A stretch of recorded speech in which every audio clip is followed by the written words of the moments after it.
Meu nome é Lucas Andrade, tenho 31 anos e sou jornalista investigativo em uma revista de renome em São Paulo. Minha vida sempre foi pautada pela busca da verdade, pela investigação minuciosa e pela paixão por contar histórias que impactam as pessoas. Sempre fui cético em relação ao sobrenatural, preferindo acreditar apenas no que podia ver e comprovar. No entanto, uma experiência que vivi no último ano novo abalou minhas convicções mais profundas e me fez questionar a natureza da realidade. Tudo começou em meados de dezembro, quando meu editor-chefe, Roberto, me chamou para uma reunião. "Lucas, temos uma pauta interessante para você", disse ele com um sorriso enigmático. Há uma cidade no interior chamada São Bento do Sul, conhecida por suas tradições de Ano Novo. Dizem que algo peculiar acontece lá nessa época. Gostaria que você fosse até lá e investigasse.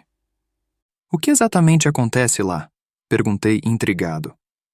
Há relatos de eventos inexplicáveis, desaparecimentos misteriosos e lendas antigas que cercam uma mansão na colina. Acho que pode render uma matéria fascinante, especialmente para a edição especial de Ano Novo. Embora não fosse fã de histórias sobrenaturais, vi ali uma oportunidade de explorar uma cultura diferente e talvez desvendar algum mistério local. Aceitei a tarefa e comecei a me preparar para a viagem. No dia 28 de dezembro, parti rumo a São Bento do Sul. A cidade ficava a cerca de 6 horas de carro de São Paulo, em uma região montanhosa e cercada por florestas densas.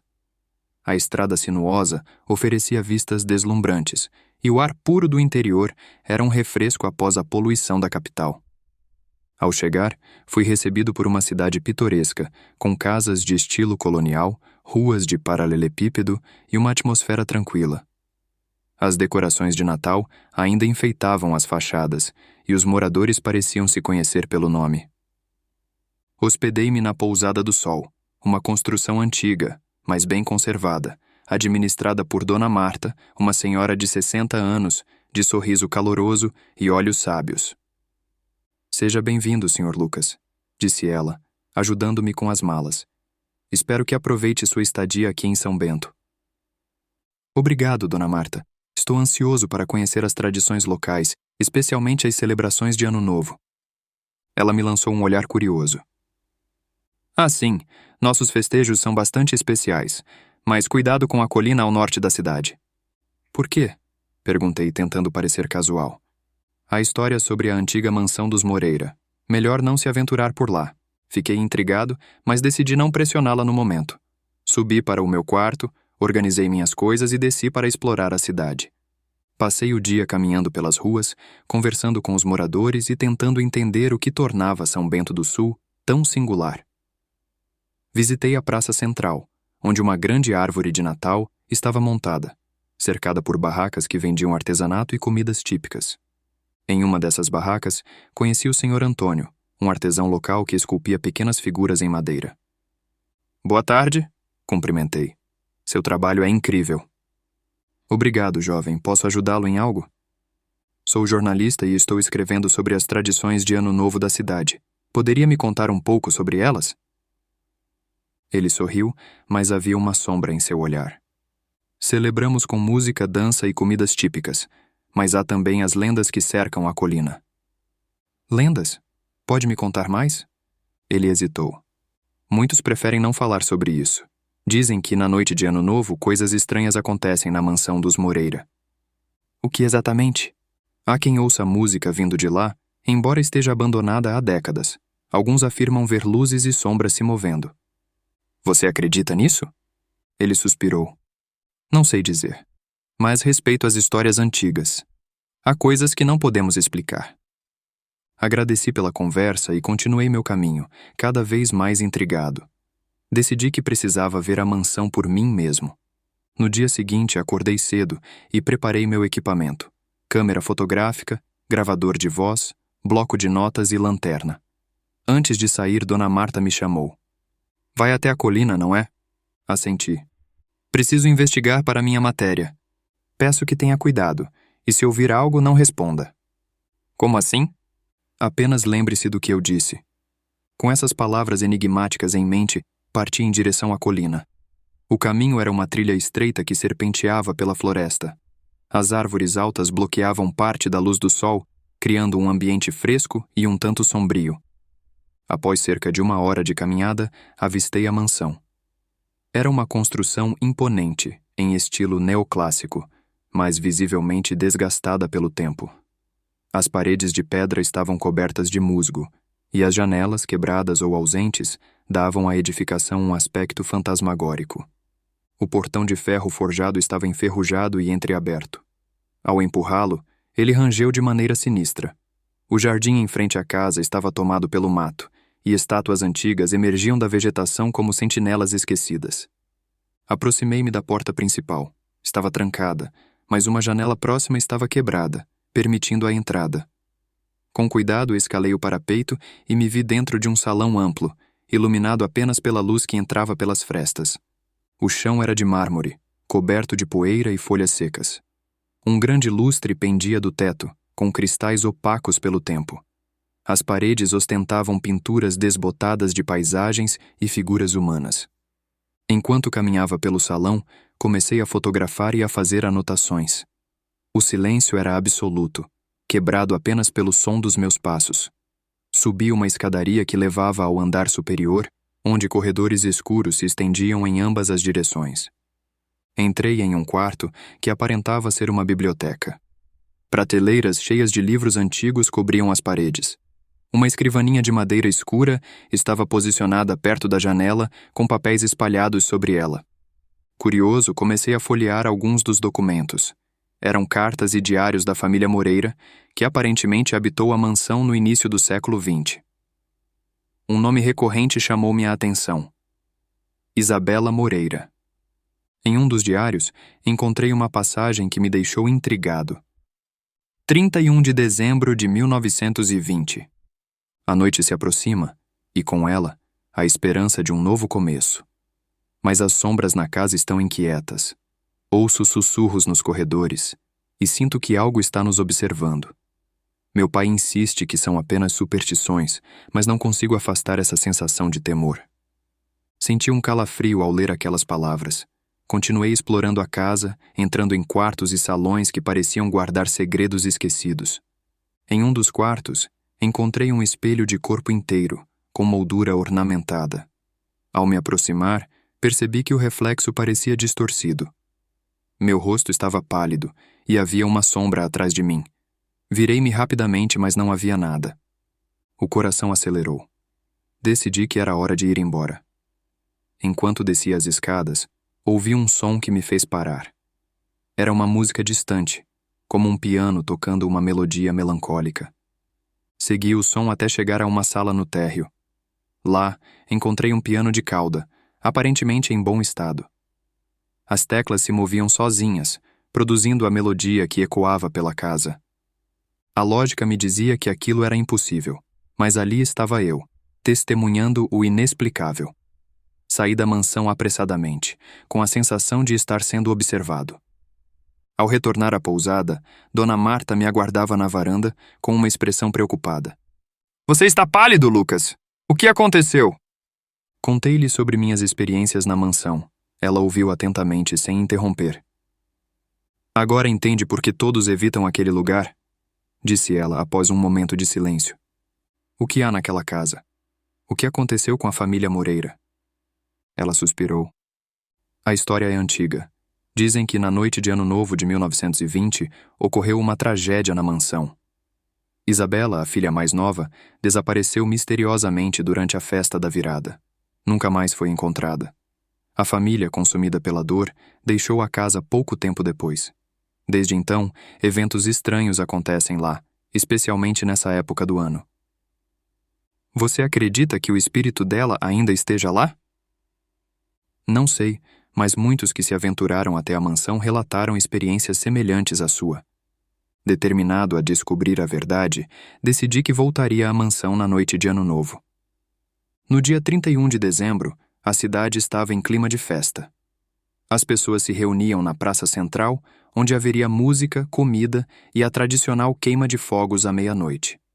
Encontrei-me com Marcelo, um jovem historiador local que conheci durante minhas entrevistas. Contei-lhe sobre minhas descobertas e planos. "Você é corajoso, Lucas", disse ele. "Poucos se atreveriam a voltar lá, especialmente nesta noite. Quero entender o que está acontecendo. Talvez haja uma explicação racional. Posso ir com você. Também estou curioso, e juntos será mais seguro. Concordei, grato pela companhia. Às 22 horas, partimos em direção à colina. A noite estava clara, com a lua cheia iluminando nosso caminho. Levamos lanternas, câmeras e gravadores de áudio, na esperança de registrar qualquer fenômeno. Ao chegarmos à mansão, notamos que as luzes estavam acesas. Olhamos um para o outro, surpresos. Isso não é possível, murmurei.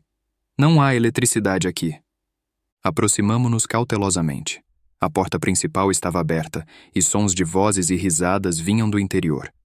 Era como se uma festa estivesse acontecendo. Entramos e ficamos atônitos com o que vimos. A mansão estava em seu esplendor original. As paredes limpas, o chão brilhante, lustres acesos.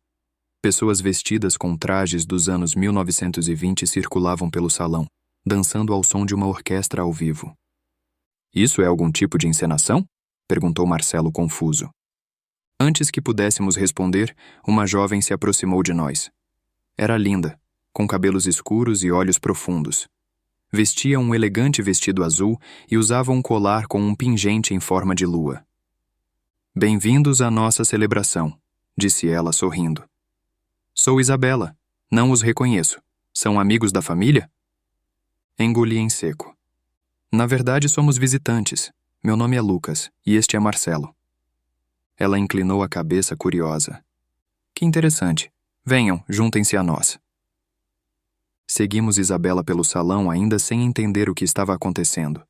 Tentamos interagir com outras pessoas, mas elas pareciam não nos notar. Isso não está certo, sussurrou Marcelo. É como se estivéssemos em outra época.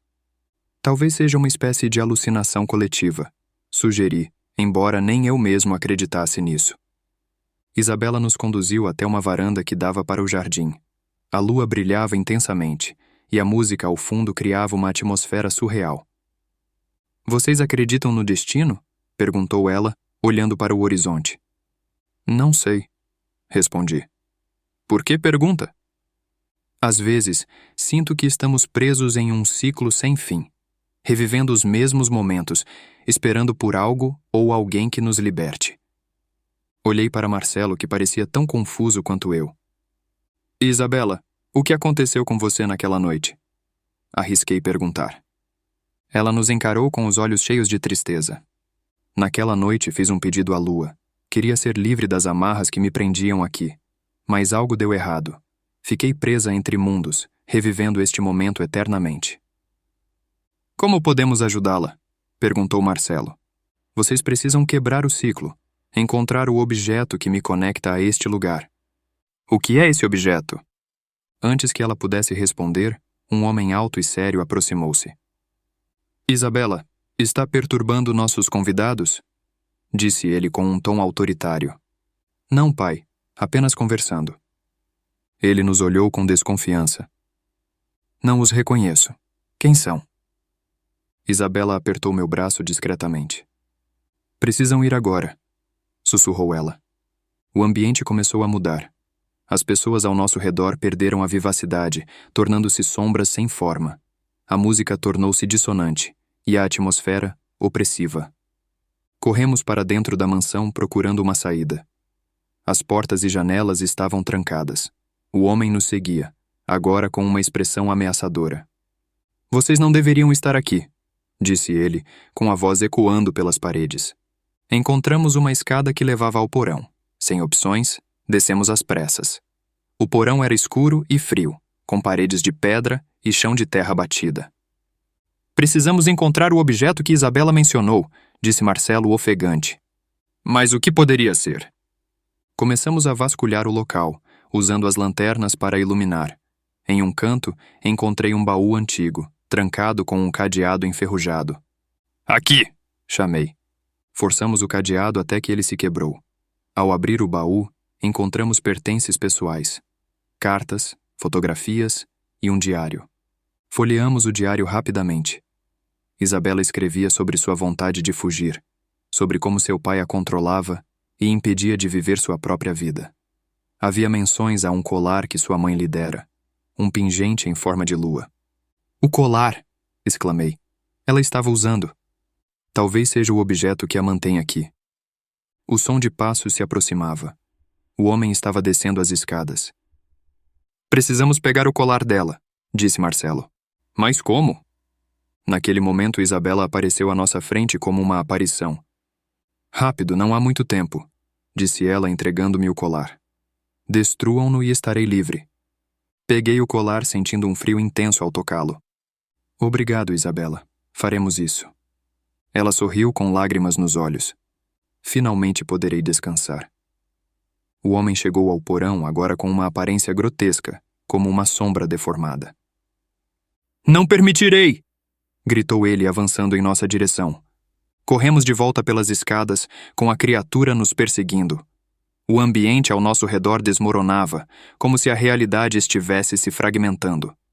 Ao chegarmos ao salão principal, encontrei uma lareira acesa. Sem pensar duas vezes, lancei o colar nas chamas. Um grito ensurdecedor ecoou pela mansão e uma luz intensa nos cegou momentaneamente. Quando recuperei a visão, estávamos novamente na mansão abandonada, escura e silenciosa. Marcelo estava ao meu lado, igualmente atordoado.